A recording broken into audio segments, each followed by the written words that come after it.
Mic 22 receiving. Operation progress over. రణయ్య,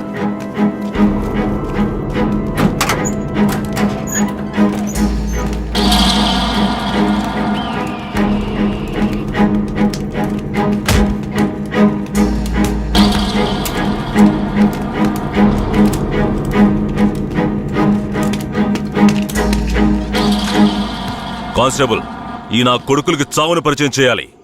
కట్లు ఇప్పండి.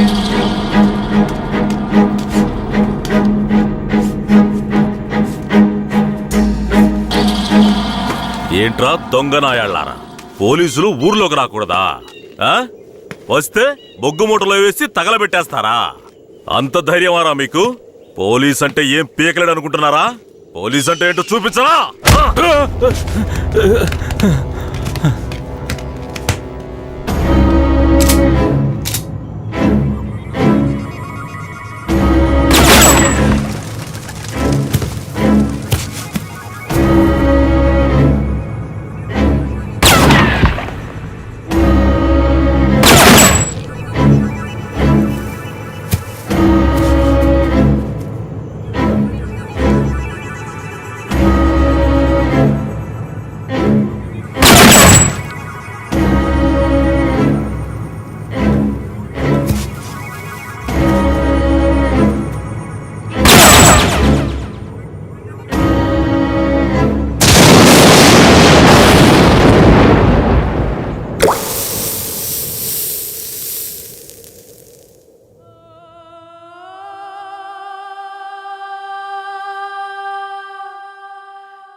Sir ఇక్కడ చూడండి సార్, పురుగులు. అక్కడ చూడండి సార్. సార్ అక్కడ కూడా ఉన్నాయి సార్ పురుగులు. సార్ అక్కడ చూడండి సార్, లోపల నుంచి వస్తున్నాయి సార్. ఏంటా ఇది? మార్చిని కూడా క్లీన్ గా పెట్టుకోవడం తెలీదా? మేమేం చేయగలం సార్? శవమిలా సంవత్సరాల తరబడి ఉంటే పురుగులు పట్టి వాసనే వస్తుంది. సార్ అన్ని వెల్ఫేర్ సొసైటీలకి ఇన్ఫర్మేషన్ ఇచ్చాం, వాళ్ళు ఇంకా రాలేదు.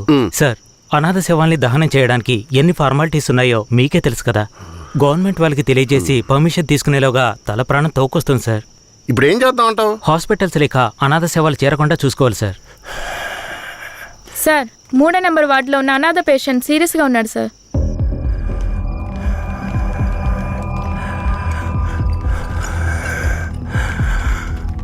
నర్స్, తొందరగా ఐసీయూకి తీసుకురండి. Okay sir.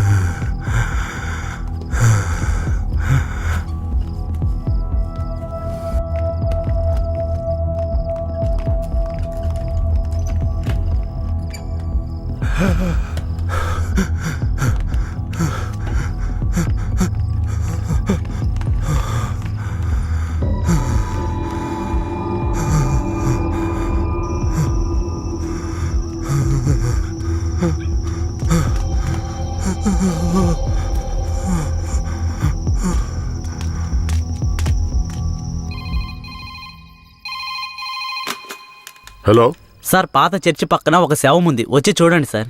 మీరెవరు? ఈ హాస్పిటల్లో ఉన్న వాళ్ళకి ఇదే పని అయిపోయింది. సీరియస్గా ఉన్న పేషెంట్ని తీసుకొచ్చి బయటపడేసి ఫోన్ చేయటం, మనం దాన్ని అనాథ శవం అని కేసు రిజిస్టర్ చేసి మళ్ళీ హాస్పిటల్కి తీసుకెళ్లి పడేయటం. ఏం బతుకయ్యా మంది? అయ్యా ఇలాగే ఉన్నారు, ఏం చెప్పమంటారు? ఏమయ్యా హెడ్? అయ్యా ఆ చర్చి పక్కన 174 కేసు ఒకటి వచ్చింది, ఎందు వెళ్ళి చూసిరా.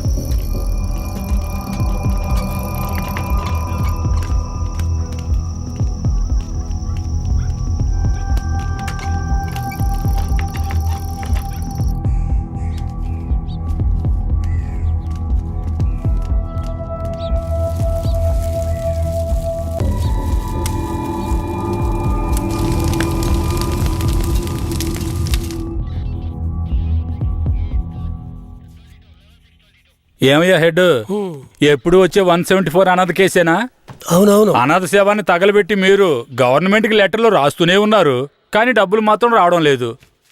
అరే పోవయ్యా, డబ్బు గిబ్బు వస్తుందో లేదో, అనాథ శవానికి అంత్యక్రియలు చేసామని పుణ్యమైనా వస్తుంది. హెడ్ గారు, మీలాంటి వాళ్ళు మన డిపార్ట్మెంట్కి పుణ్యం చేసినా డిఎస్పీ రఘునాథ్ లాంటి వాళ్ళు పాపమే చేస్తున్నారు. ఇదిగో చూడండి. ఎవరు మన ఏరియా నుంచి ట్రాన్స్ఫర్ అయ్యారే ఆ డిఎస్పీ రఘునాథా? అవునయ్యా, 5 మందిని ఎన్కౌంటర్ పేరుతో చంపేసి కనిపించలేదని చెప్తే నరసింగాపురం ఊరు వాళ్ళు ఊరికి వదిలేస్తారా?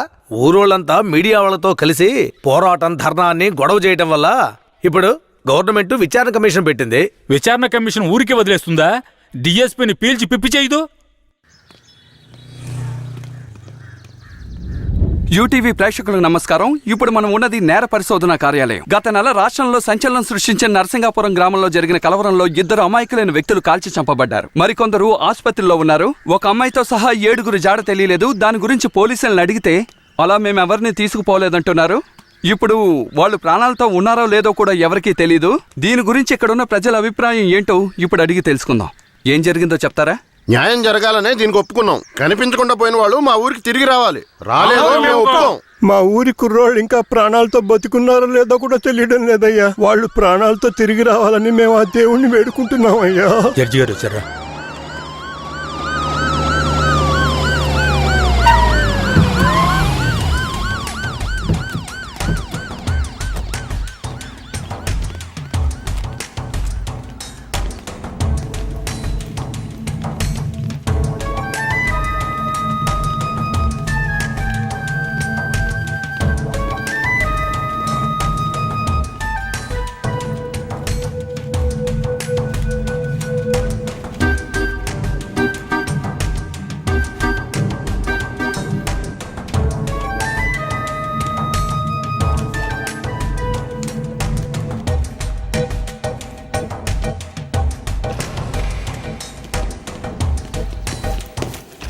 సార్. రఘునాథ్ మీరేనా? Yes sir. మీరు సర్వీస్లో వచ్చారు ఎన్నేళ్ళైంది? Sir I join service in. ఏ తెలుగు రాదా? మీరు చేసిన నిర్వాకాన్ని మెచ్చుకుని పత్రికలో ఫోటోలు వచ్చే చూడండి. కనిపించకుండా పోయిన 7 ఎక్కడా? నాకు తెలియదు సార్. మీరే తీసుకెళ్లారని తెలిసింది. నేను తీసుకువెళ్ళలేదు సార్. సరే మీరు వెళ్ళండి, అవసరమైతే కబురు చేస్తాను. Yes sir. గొడవలు జరిగిన ఊరికి రేపు మనం వెళ్ళాలి. బాధితులైన ప్రజల్ని కలవాలి. సార్ ఆ ఊర్లో ఉన్న వాళ్ళందరూ చాలా మూర్ఖులు సార్. వాళ్ళందరూ చాలా కోపంగా ఉన్నారు. ఇప్పుడు వద్దు సార్. ఇప్పుడొద్దేంటి? ఖచ్చితంగా వెళ్ళాలి. సార్ నర్సింగపురం ఆంధ్రాకి తమిళనాడుకి బార్డర్లో ఉంది సార్. ఈ ఊర్లో జనాభా మొత్తం 592 మంది సార్. ఈ గ్రామాన్ని బ్లాక్ మార్క్ గ్రామంగా ప్రభుత్వం ముద్ర వేసింది సార్. యాక్చువల్గా ఈ ఊరు ఎలా ఉంటుందంటే కర్రతుమ్మ చెట్ల మధ్య ఊరును దాచినట్టు ఉంటుంది సార్. ఈ ఊరు చుట్టూ సుమారు 20-25 కిలోమీటర్ల వరకు కర్రతుమ్మ చెట్లే సార్.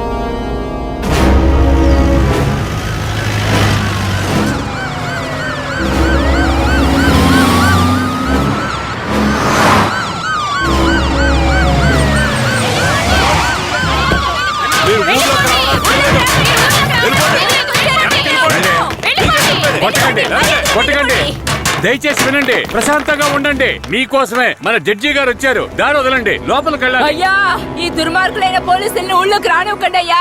నా కొడుకుని మనవల్ని లాక్కుని పోయారు. ఇంతవరకు ప్యానల్తో ఉన్నారా లేదో తెలీదయ్యా. మీరే న్యాయం చేయండి అయ్యా. మీరు భయపడక్కర్లేదు. అందరూ కాస్త ప్రశాంతంగా ఉండండి. మీకు ఎలాంటి భయం అక్కర్లేదు. సాధ్యమైనంత త్వరగా విచారణ జరిపి వాళ్ళ ఆచూకీ కనిపెడతాం. నాన్నెక్కడని అడిగి నా బిడ్డకి ఏమని సమాధానం చెప్పమంటారయ్యా? మీరు మా మేలు కోరేవారైతే మా అందరికి ఒక పరిష్కారం చూపించి మీరు లోపలికి వెళ్ళాలయ్యా. లేదంటే ఆగమ్మా. అమ్మా కాస్త ఓపిక పట్టమ్మా. ఊర్లోకి రాకూడదు అంతే కదా? అవునా?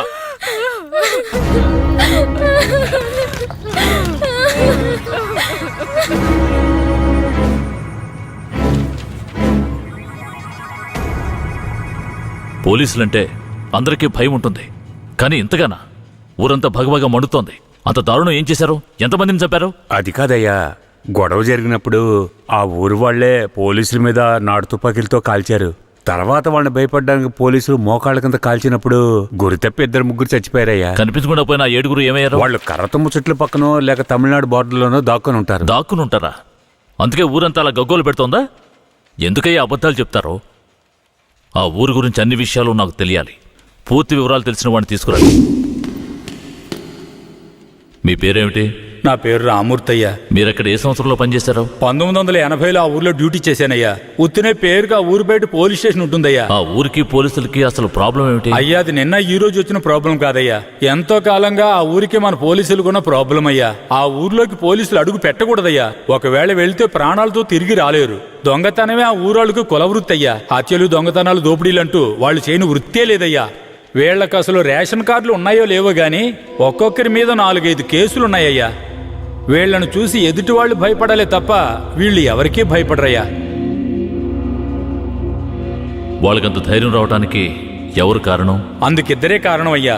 ఒకడు కేశవరాయుడు, ఇంకొకడు వీరయ్య. ఎవరు వాళ్ళు? వీడు కేశవరాయుడు, వీడు వీరయ్య.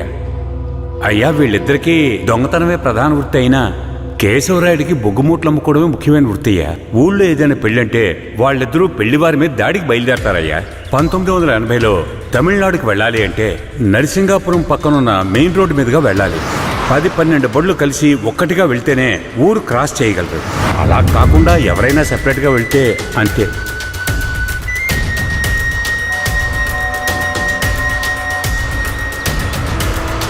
ఆగండి, ఆపండి, ఆపండి.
అయ్యో, వదిలేయండి అయ్యా. మంత్రి గారింట్లో పెళ్లి, అందుకే ఆకుండా వచ్చేసావయ్యా. అయ్యో, వదిలేయండి అయ్యా. అయ్యా, వద్దయ్యా. అయ్యా, రేయ్, మేము ఆకలి కోసం దొంగిలిస్తున్నాం. నీ మంత్రిలాగా ఆడంబరంగా బతకడానికి కాదు.